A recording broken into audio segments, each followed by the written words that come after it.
Po,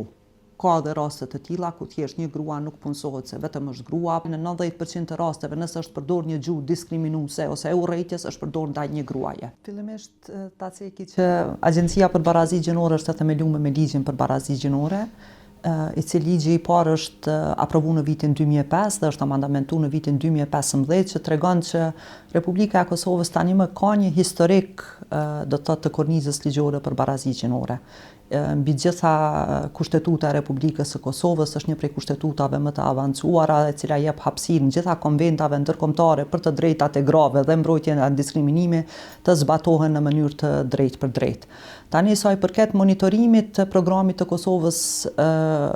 për barazi gjinore, Agjencia për Barazi Gjinore ka publikuar 3 raporte të cilat janë publike dhe ka të arritura në disa prej fushave,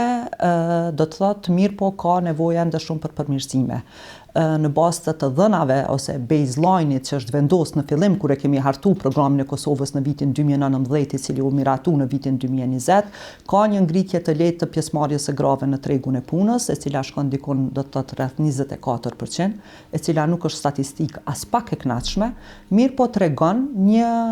tendencë pozitive në ngritje. Dhe kjo fatmirësisht fillimisht duke u falendëruar vullnetit të vajzave dhe të grave të reja, të cilat po diplomojnë në universitete në përqindje shumë më të lartë, pa dashur me u kënaqë që ka më pak djemë të diplomuar, por me të vërtetë ka më shumë vajza të cilat diplomojnë në nivelin bachelor, në nivelin master, po besa edhe në doktoratur situata ka ndryshuar, nëse i shohim sidomos statistikat e mashtit dhe përfituesit e vajzave dhe grave të reja të cilat kanë marrë do të thotë mbështetje nga mashti për studimet e postdoktoratës, shihet se niveli i edukimit të gruas kosovare, niveli i arsimimit është shumë më i lartë. Kjo falë edhe investimeve të shtetit, fillimisht vullnetit të vajzave, por edhe investimeve, vlen për t'u përmend masa afirmative e Ministrisë së Arsimit, e cila për 4 vite ka disbursuar 4.6 milion euro për bursa për vajzat në STEM. Pse është e rëndësishme të kemi vajza në STEM? Sepse nuk është e rëndësishme do të thotë vetëm edukimi, është e rëndësishëm edukimi për ato fusha të punësimit të cilat kanë kapacitet për me e përthith. Do të thotë tregu i punës ka shumë më tepër nevojë do të thotë për këto drejtime.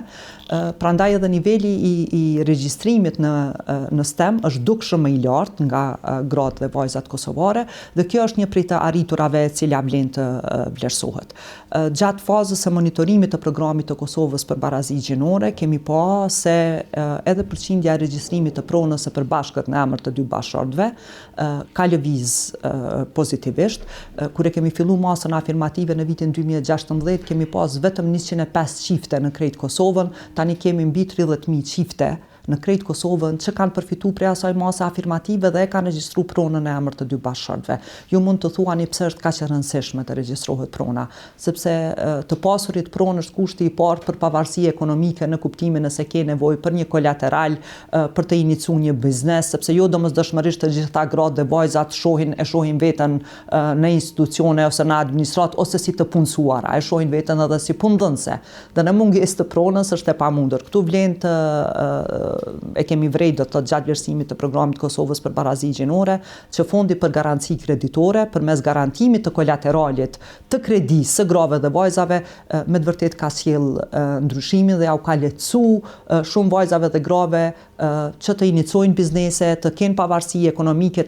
mirë po tani është e rëndësishme të sigurohet edhe qëndrueshmëria. Nuk është e rëndësishme vetëm të inicijohet biznesi, është e rëndësishme edhe që të sigurohet tregu ku ato gra dhe vajza mund të shesin produktet e tyre. Dhe aktualisht do të thotë duke mos qenë pjesë e familjes evropiane me të drejtat e plota dhe duke pas do të thotë pengesa për t'u qasë tregut evropian, jo rallë herë bëhet problem që ato produkte që gratë kosovare i krijojnë të mos kenë ku i plasojnë. Dhe tregu kosovar dhe maksimalisht ai i Shqipërisë është treg i vogël të themi për të siguruar të ardhurat mjaftueshme. Kur flasim për gra, sigurisht kemi parasysh edhe gratë e komuniteteve jo shumicë në Kosovë.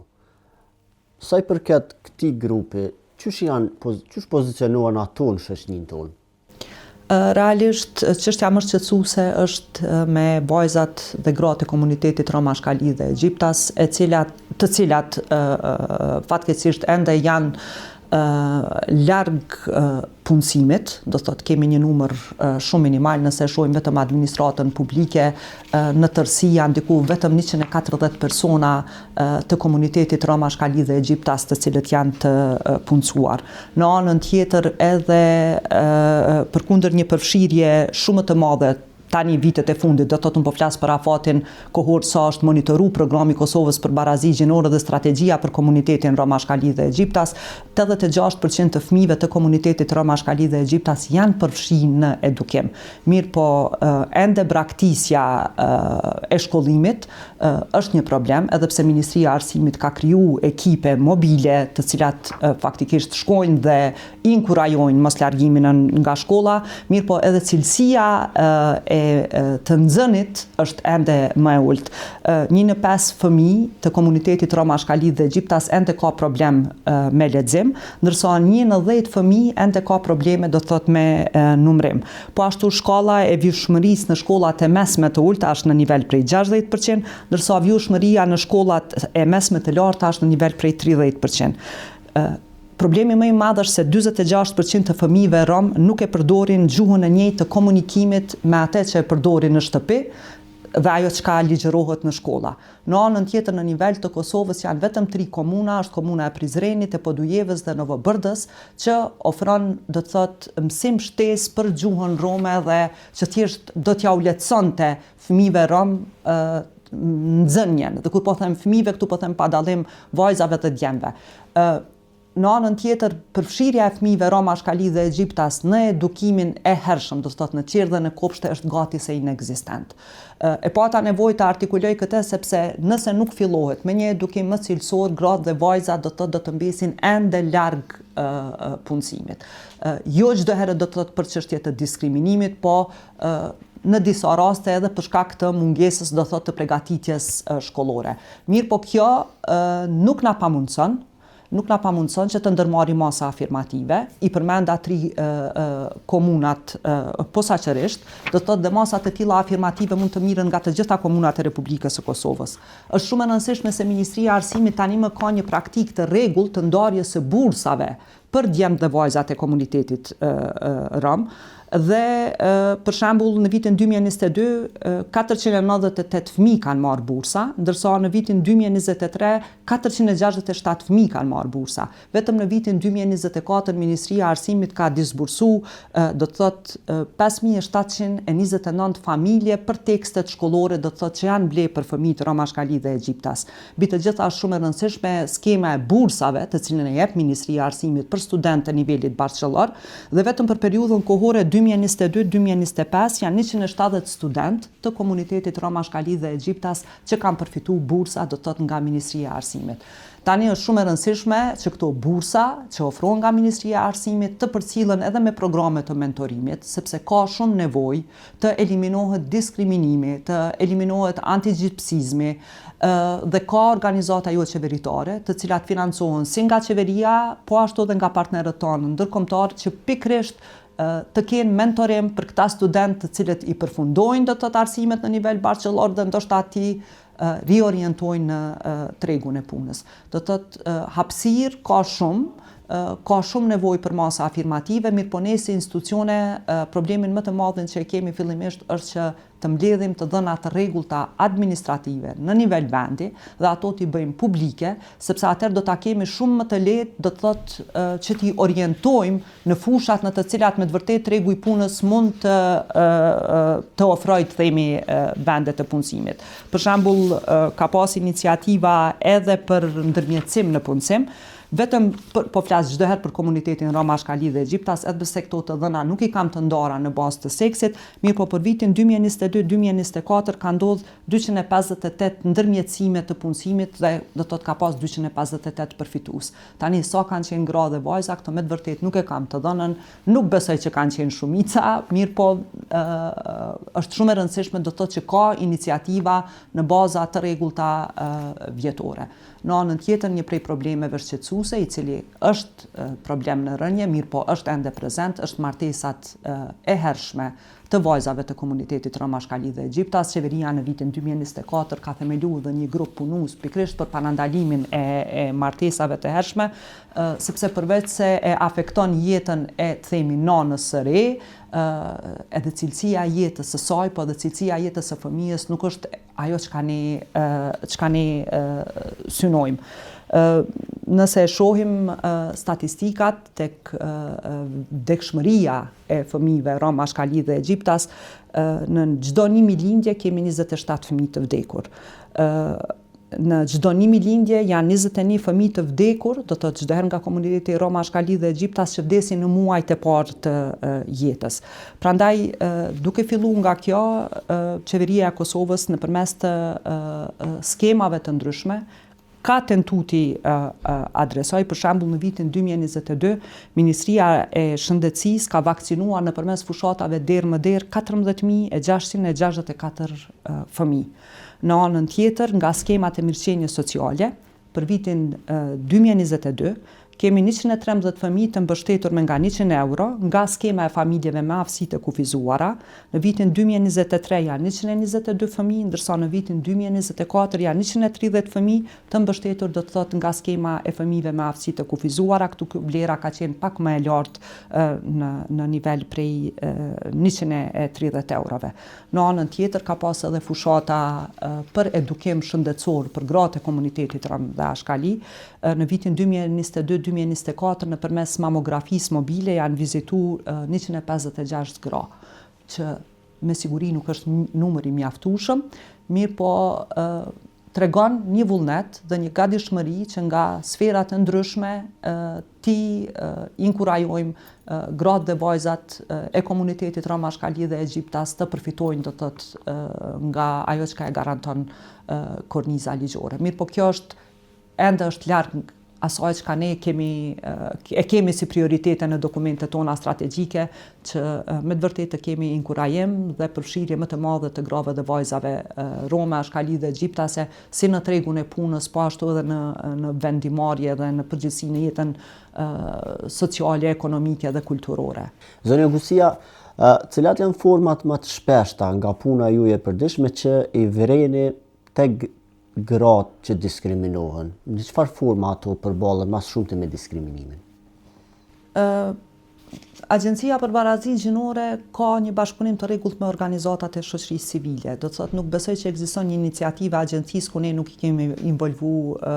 organizatat e grave. Diskriminimi është i natyrës shumëfisht. Për shembull, pengesa që gratë i hasin në harmonizimin e jetës profesionale me jetën familjare. Ende bara e përkujdesit të familjes, bara e përkujdesit të fëmijëve, bara e përkujdesjes ndaj personave me nevoja të veçanta ose personave të moshuar mbetet në supet e grave, do të thotë pa dallim etnie, pa dallim moshe. Unë besoj që edhe një prej problemeve më të mëdha të cilat gratë e hasin për t'u qasë tregut të punës është mungesa, do të thotë, nuk ka mjaftueshëm kopshte me çmim të arsyeshëm, ku me të cilën do të thotë me rrogat të cilat janë në Kosovë mund të ishim, do të thotë, gratë do të kishin pas përkujdesje ndaj fëmijëve. Në anën tjetër, bara e përgjegjësisë, dërgimi në kopshte dhe kthimi po ashtu mbetet te gruaja për shkak të normës kulturore, dhe kjo është një prej stereotipeve gjinore më të forta i cili vazhdon të jetë ekzistent. Në anën tjetër, qasja në transport publik është goxha problematike dhe është shumë e zorshme që gratë prej zonave rurale të lëvizin, do të thotë, në qytete të mëdha për ta pas një orar të punës të arsyeshëm. Në anën tjetër, mos respektimi i ligjit të punës po ashtu i afekton gratë, dhe kur po them mos respektimi i ligjit të punës, do të thotë oraret e tej zgjatura, mbi 8 orë, qëndrimi në këmbë në afate të gjata të kohore. Në anën tjetër, shumë grave ju pengohet edhe pushimi vjetor ose pushimet shëndetësore ashtu siç i parashe ligji i punës. Ne kemi kompani private me shumë respekt për punën dhe se janë kontribut pagues, e ndikojnë buxhetin e shtetit, mirë po kemi kompani private ku për shembull grua si lejohet maksimum të ketë vetëm 10 ditë pushim në vit ose të zgjedh vetëm 1 ditë nga festat fetare dhe kombëtare që të qëndrojë në shtëpi. Dhe duke pas krejt këtë barrën e përgjegjësisë për të përkujtes për fëmijë, për të moshuar, në anën tjetër duke punu në orare të zgjatura ku nuk respektohet kontrata e punës dhe nuk respektohen të drejtat të tua themelore, atëherë gratë ndonjëherë janë në pozita të tilla që thjesht nuk e shohin as të arsyeshme